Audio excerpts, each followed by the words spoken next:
सच्चिदानन्दरूपाय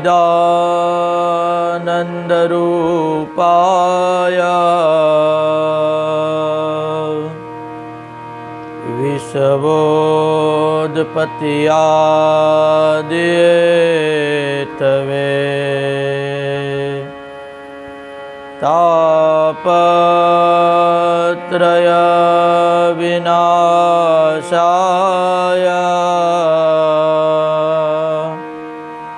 श्रीकृष्णाय वयं नुमः। जय श्री कृष्ण। भगवान की कृपा थी आवो दुर्लभ सत्संगનો લાભ પ્રાપ્ત થયો છે। ભાગ્યોદયેન બહુ જન્મ સમર્જિતેન સત્સંગમં ચ લભતે પુરુષો યદાવે। જેનો ભાગ્યનો ઉદય થવાનો હોય એમને જ ભગવાનના સત્સંગનો લાભ પ્રાપ્ત થાય છે।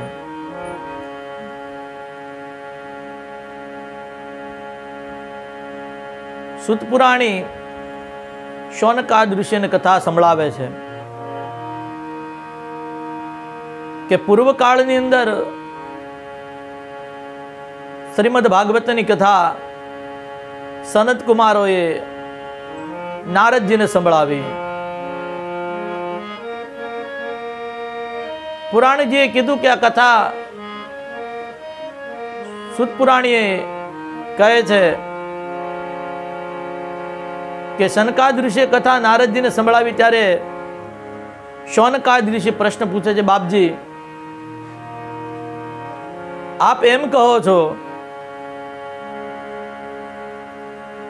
કે ભાગવતની કથા સનત કુમારના મુખેથી નારદજીએ શ્રવણ કરી, તો અમે એવું સાંભળ્યું છે કે નારદજી એક જગ્યા ઉપર સ્થિર રહેતા નથી, જગની જંજાળમાં પડતા નથી, તો પછી આ કથા કઈ રીતના શ્રવણ કરી? પુરાણીજી કહે છે કે પૂર્વકાળની અંદર કથા પણ નારદજી પહેલા શ્રવણ કરેલી હતી।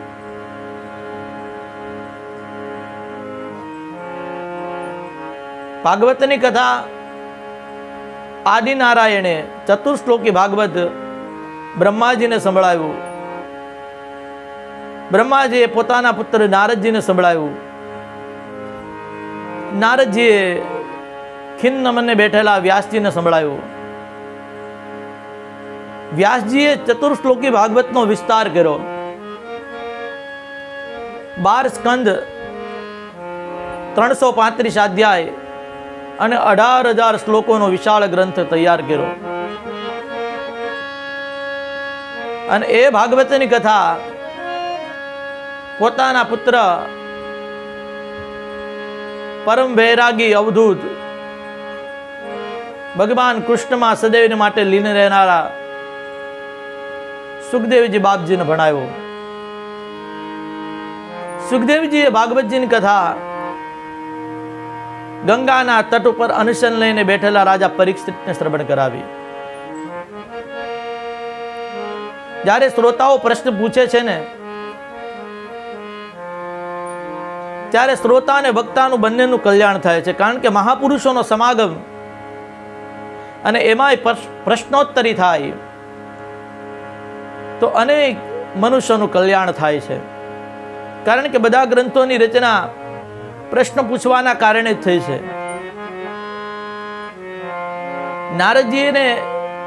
નારદજીએ વ્યાસજીને કથા સંભળાવી, સુખદેવજીએ પરીક્ષિતને કથા સંભળાવી, મૈત્રેયજીએ વિદુરજીને કથા સંભળાવી અને સુત પુરાણી શૌનકાદ ઋષિઓને કથા સંભળાવે છે। રામચરિત્ર માનસની અંદર પણ શિવજી ભવાનીને કથા સંભળાવે છે, ભારદ્વાજજી યાજ્ઞવલ્કને કથા સંભળાવે છે, કાકભૂષણજી ગરુડજીને કથા સંભળાવે છે અને તુલસી પોતાના મનના સમાધાન માટે કથા શ્રવણ કરાવે છે, પોતાના મનને સંભળાવે છે। સ્વાંત સુખાય રઘુનાથ ગાથા। નચિકેતા પ્રશ્ન પૂછે અને યમરાજા ઉત્તર આપે કઠો ઉપનિષદ જન્મે જે પ્રશ્ન પૂછે અને વૈશંપાયન જે ઉપાય અને ઉત્તર આપે એ હરિવંશ પુરાણ. અર્જુન પ્રશ્ન પૂછે અને ભગવાન કુરુક્ષેત્રના મેદાનની અંદર બોધ આપે ભગવદ્ ગીતા. કહેવાનો તાત્પર્ય મહાપુરુષો જ્યારે પ્રશ્ન પૂછે અને એમાંથી મંથન નીકળે એ કથાના સારૂપે યા તો ભક્તોના ચરિત્ર હોય, યા તો ભગવાનની લીલાઓનું વર્ણન હોય, યા તો ભગવાનના અંગોના સૌંદર્યનું વર્ણન હોય. અહીંયા પ્રશ્ન પૂછો એટલે સુતપુરાણી ઘણા આનંદિત થયા અને કહેવા લાગ્યા કે પૂર્વકાળની અંદર એકવાર નારદજી બધા લોકમાં વિચરણ કરતા કરતા વૈકુંઠમાં ગયા અને વૈકુંઠમાં નારદજીને આશ્ચર્ય લાગ્યું. એક દ્રશ્ય જોયું. બધા દેવતાઓ હાથ જોડીને ભગવાન નારાયણને પ્રાર્થના કરતા હતા કે હે પ્રભુ, અમને મનુષ્ય અવતાર પ્રાપ્ત કરાવો. નારદજી વિચાર કરો કે મનુષ્યમાં એવો કયો ગુણ છે, જાણવાની જિજ્ઞાસા હતી. બધા લોકમાં ભ્રમણ કરતા કરતા પૃથ્વી લોકની અંદર આવ્યા. અહમ તો પૃથ્વી યાતો જ્ઞાતવા સર્વોત્તમામિતિ પુષ્કરમ ચ પ્રયાગમ ચ કાશીશ્ચ ગોદાવરી તથા હરિક્ષેત્રમ કુરુક્ષેત્રમ શ્રીરંગમમ સેતુબંધનમ એવમાદેતિ તીર્ષોષુ ભ્રમમાણા ઇતસ્તથ. બધા તીર્થોનું ભ્રમણ કર્યું. પહેલા પુષ્કરમાં આવ્યા. પુષ્કરની અંદર બ્રહ્માજીનું ઘર છે. ત્યાંથી પ્રયાગમ છે, પ્રયાગની અંદર આવ્યા. ત્યાં ભગવાન નારાયણ બિરાજમાન છે. ત્યાંથી ભ્રમણ કરતા કરતા કાશીની અંદર આવ્યા. ત્યાં ભગવાન મહાદેવ બિરાજમાન છે. હરિક્ષેત્ર, કુરુક્ષેત્ર બધા તીર્થોની અંદર ભ્રમણ કર્યું. અને ફક્ત ખાલી નારદજી ભ્રમણ કર્યું એટલું જ નહીં, પણ તીર્થોમાં જે મનુષ્યો રહે છે એની વૃત્તિ જાણી. સત્યમ નાસ્તિ તપસોચમ દયાદાનમ ન વિદ્યતે ઉદરમ ભરણો જીવા વરાકા કુટભાષિણી મંદા સુમંદ મતયો મંદ ભાગ્ય અયદ્રુતમ પાખંડી નિરતા સંતો વિરક્તા મત પ્રતિગ્રહાદ તરુણી પ્રભુતો જ્ઞાત ચાલકો બુદ્ધિદાયકમ કન્યા વિક્રણીતો લોભાત દંપત્યાનામ ચ કલકન. કોઈ સત્યનું આચરણ કરતું નથી, કોઈ તપ કરતું નથી, કોઈ દયા કરતું નથી, કોઈ દાન કરતું નથી, પણ મનનો ભાવ કેવો રાખે. આ કલિકાલનો મનુષ્ય જોવો, સત્યમ નાસ્તિ, એમને બીજા સામે સત્ય બોલવું નથી, પરંતુ બીજા લોકો એમની સામે સત્ય બોલે એવી વિચારધારા રાખવી. તપસોચમ, પોતાને તપ કરવું નથી, પણ જ્યાં તપસ્વીઓને, સાધુઓને, ઋષિઓને, સંતોને, બ્રાહ્મણોને જોવે, જેમ લાકડી પડે એમ દંડવત નમસ્કાર કરીને ઢળી પડે, એમના ચરણોની સેવા કરે, પાદ પ્રક્ષાલન કરી અને એમનું ચરણામૃત લે, પણ પોતાને તપ કરવું નથી. દયાદાનમ ન વિદ્યતે, બીજા લોકો એમના ઉપર દયા રાખે એવો ભાવ રાખવો, પણ એમને બીજા ઉપર દયા રાખવી નથી. એમને બીજા દાન આપે પણ એમને બીજાને દાન આપવું નથી. મંદ ભાગ્ય હયદ્રુતમ, ભાગ્ય વગરના થયા છે, પ્રમાદી થયા છે, આળસુ થયા છે. દંપત્યાનામ ચ કલકનમ, પતિ પત્ની વચ્ચે કંકાસ ચાલે છે. આવી વૃત્તિ જોઈ નારદજી બધા લોકમાં ભ્રમણ કરતા કરતા, વિચરણ કરતા કરતા યમુનાના કિનારે આવ્યા. અને યમુનાના કિનારાથી પસાર થતા હતા ત્યારે એક સ્ત્રીએ નારદજીને બોલાવ્યા. ભો ભો સાધુ ક્ષણમ તિષ્ઠ મચ્ચિંતામપી નાશય દર્શનમ તવ લોકસ્ય સર્વથા દાહરમ પરમ. હે સાધુ, ક્ષણવાર માટે તમે ઊભા રહો. નારદજી એ સ્ત્રીની બાજુમાં ગયા છે. નારદજી પૂછ્યું, તમે કોણ છો? આ બંને વૃદ્ધ પુરુષો કોણ છે? આ અનેક સખીઓ કોણ છે? ત્યારે પેલી સ્ત્રી પોતાનો પરિચય આપે છે કે બાપજી, હું ભક્તિ મહારાણી છું. ઉત્પન્નો દ્રવિડેશા વૃદ્ધે કર્ણાટકાગતા ક્વશ્ચિન ક્વશ્ચિન મહારાષ્ટ્રે ગુર્જરે જીર્ણતાંગત. દ્રવિડ દેશમાં મારો જન્મ થયો છો, કર્ણાટકમાં મોટી થઈ છું, મહારાષ્ટ્રની અંદર મને માનપાન મળ્યા છે, અને ગુર્જરની અંદર આવી ત્યાં હું જીર્ણ થઈ. ગુર્જર એટલે ગુજરાત નહીં, પરંતુ મથુરાની બાજુમાં આવેલું એક પ્રાંત છે એ ગુર્જર. બાપજી, હું યમુનાના તટે ગઈ અને યમુનાના તટે આવવાથી હું યુવાન થઈ છું. નારદજી કહેવા લાગ્યા છે, વૃંદાવન સંયોગાત પુનસ્તમ તરુણી નવા ધન્યમ વૃંદાવનમ તેન ભક્તિ નૃત્ય. વૃંદાવન ધામ ધન્ય છે, જ્યાં જવાથી સદૈવ માટે ભક્તિ નૃત્ય કરે છે. ભક્તિ મહારાણી કહે છે, બાપજી, મારા આ બંને પુત્ર જાગૃત થાય એવો કઈ ઉપાય કરો. નારદજી એના કાનની અંદર વેદ મંત્ર, ગીતાજીના પાઠ, બ્રહ્મસૂત્રના પાઠ કરે છે, પણ જ્ઞાન અને વૈરાગ્ય આળસ મરડીને સૂઈ જાય છે.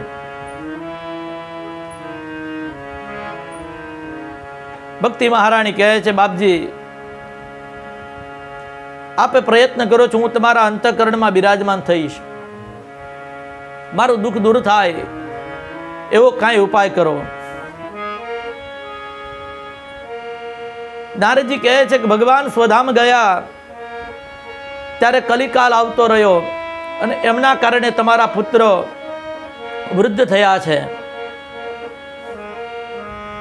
ત્યારે ભક્તિ મહારાણી કહે છે કે બાપજી, તો રાજા પરીક્ષિતે કલયુગને શા માટે રહેવા દીધું? નારદજી કહે છે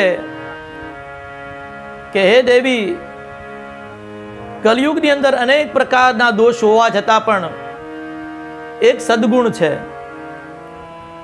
યત ફલમ નાસ્તિ તપસા યોગેન સમાધિનામ તત્ફલમ લભતે સમ્યક કલો કેશવ કીર્તનાદ.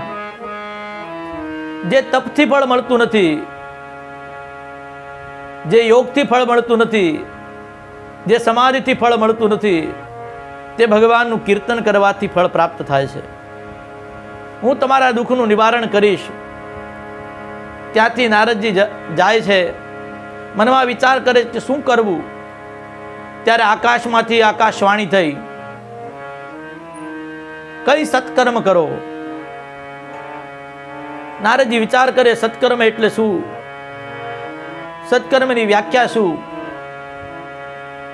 અને વિચરણ કરતા કરતા નીકળ્યા છે. આ બાજુ બદ્રિકાશ્રમમાંથી, વિશાલાપુરીમાંથી સનત કુમારો સત્સંગ માટે નીકળ્યા છે. એટલા સરળ સ્વભાવના છે કે કોઈ સત્સંગ સંભળાવવા વાળું મળે તો સાંભળવા બેસી જાય, અને કોઈ સાંભળવા વાળું મળે તો સંભળાવવા માટે બેસી જાય. નારદજીને આવતા જોઈ અને સનત કુમારો નારદજીને પૂછ્યું, બાપજી, આપ કેમ એટલા બધા ઉદાસ છો? જેવી રીતના કોઈ લોભિયાનું ધન લૂંટાઈ ગયું હોય અને જે નિસ્તેજ બની ગયો હોય, એમ આપ નિસ્તેજ લાગો છો. સંત કોઈ દિવસ ચિંતા ન કરે, સંત તો સદૈવને માટે ચિંતન કરે. ત્યારે નારદજીએ સંપૂર્ણ વૃત્તાંત સંભળાવ્યું. સનત કુમારો કહે છે કે નારદજી, ચિંતા ન કરો, તમે જે વેદ મંત્રનો ઘોષ કર્યો છે એમના કારણ તે જાગૃત ન થયા. નારદજી કહે છે કે મેં ગીતાજીના પાઠ કર્યા, વેદ મંત્રનો પાઠ કર્યો, છતાં પણ જાગૃત ન થયા.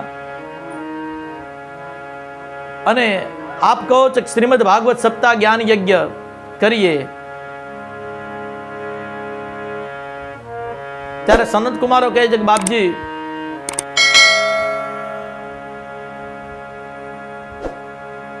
જે વૃક્ષના થડમાં, ડાળીમાં કે પર્ણમાં જે રસ હોતો નથી, એ રસ એના ફળમાં અલગ થઈને આવે છે. જેવી રીતના શેરડીમાં ઉપર નીચે ને વચ્ચે જે રસ હોય છે, પરંતુ એનાથી જે સાકર બને છે, ખાંડ બને છે, એનો રસ શેરડી કરતાં પણ વધારે મીઠો હોય છે. જેવી રીતના દૂધની અંદર ઘી છે, પરંતુ જ્યારે દૂધમાંથી ઘી અલગ પડે છે ત્યારે દેવતાઓને પુષ્ટિકારક બનાવે છે. માટે શ્રીમદ ભાગવત છે બધાનો સાર છે. સનત કુમારોના કહેવાથી નારદ ઋષિ સનત કુમારો બધા ગંગાના તટ ઉપર આનંદ નામના તટ ઉપર આવ્યા છે. ભાગવત કથાની તૈયારી કરવા લાગ્યા છે. બધા ઋષિઓને ખબર પડી, મેઘા, ગૌતમ આદિ, પરશુરામ, શાલ્ક બધા ઋષિઓ પધાર્યા છે, બધા તીર્થો પધાર્યા છે, બધા સંતો ત્યાં પધાર્યા છે. અને આનંદથી ભાવ વિભોર થઈ અને વ્યાસગાદી ઉપર સનકાદિ ઋષિઓ મંગલાચરણનો પ્રારંભ કરે છે. હજી જે આ કથાનો પ્રારંભ કરે છે ત્યાં એક કથાની અંદર આશ્ચર્ય સર્જાણું. ભક્તિ મહારાણી પોતાના 2 પુત્રો લઈ, જ્ઞાન અને વૈરાગ્ય લઈ અને કથાના મંડપની અંદર ઉપસ્થિત થયા છે. અને ભગવાન કૃષ્ણની સંકીર્તન કરે છે. શ્રી કૃષ્ણ ગોવિંદ હરે મુરારી, હે નાથ નારાયણ વાસુદેવા, જીહવે પીબસ્વા મૃતમેત દેવા, ગોવિંદ દામોદર માધવેતી. આનંદિત થયા છે. તરુણ અવસ્થાની અંદર ભક્તિ મહારાણી આવ્યા છે. સનત કુમારોને પૂછે છે, બાપજી આ કથાનો પ્રભાવ જોજો. કારણ કે યમુનાના તટ ઉપર ભક્તિ મહારાણી જ્ઞાન અને વૈરાગ્ય હતા, પણ જ્યાં કથાની શરૂઆત ગંગાના તટ ઉપર આનંદ નામના ઘાટ ઉપર થઈ, તો આ બંને વચ્ચેનું અંતર 250 કિલોમીટર થાય. કથાનો પ્રારંભ થયો તો ત્યાંથી યમુનાના તટ ઉપરથી ગંગાના તટ ઉપર આવ્યા અને નૃત્ય કરવા લાગ્યા. ભક્તિનો પ્રભાવ છે, ભગવાન કૃષ્ણના નામનો પ્રભાવ છે. સનત કુમારોને ભક્તિ મહારાણી કહે છે કે બાપજી હવે હું ક્યાં બિરાજમાન છું? સનત કુમારો કહે છે કે સર્વ વૈષ્ણવોના હૃદયની અંદર અંતઃકરણમાં બિરાજમાન થાવ. કારણ કે તમારી ભક્તિ કરશે તો ભક્તિના દ્વારા ભગવાન નારાયણ વૈકુંઠમાંથી પણ એની આગળ આવશે, એને દર્શન આપશે. માટે તમે સર્વ વૈષ્ણવોના હૃદયની અંદર અંતઃકરણની અંદર બિરાજમાન થાવ. ભક્તિ મહારાણી સર્વ વૈષ્ણવોના હૃદયમાં બિરાજમાન થયા. બધા વૈષ્ણવો આનંદિત થયા. ભગવાન શ્રી કૃષ્ણનો જય જયકાર કરવા લાગ્યા અને આનંદથી ભાવથી ભગવાનની કથા જે કોઈ પણ શ્રવણ કરે છે, સદા સેવ્યા શ્રીમદ ભાગવતી કથા યસ્યા શ્રવણ માત્રેણ હરિચિત્ત સમાશ્રેત. ભગવાન નારાયણ એમના અંતઃકરણમાં આવીને બિરાજમાન થશે. જે કોઈ પણ આ ચરિત્રની કથા શ્રવણ કરશે એમના કાયિક, વાચિક, માનસિક પાપોનું શમન થશે અને ભગવાન નારાયણની અતિ કૃપા થશે. તો ભગવાનની કૃપાથી આજે ભક્તિ મહારાણીનું ચરિત્ર કથા શ્રવણનો આપ બધાને લાભ પ્રાપ્ત થયો. કારણ કે ભગવાનની કૃપા હોય તો જ સત્સંગનો અવસર પ્રાપ્ત થાય. અતિ હરિ કૃપા જા પર હોય, પાવ દેહી માર્ગ સોઈ. જેના ઉપર ઈષ્ટની કૃપા હોય, જેના ઉપર ગુરુની કૃપા હોય, જેના ઉપર બ્રાહ્મણોની કૃપા હોય, એને જ સત્સંગનો લાભ પ્રાપ્ત થાય. તો આજની કથાને અહીંયા વિરામ આપી ભગવાન કૃષ્ણના ચરણે સમર્પિત કરીએ. જય શ્રી કૃષ્ણ. રાધે રાધે.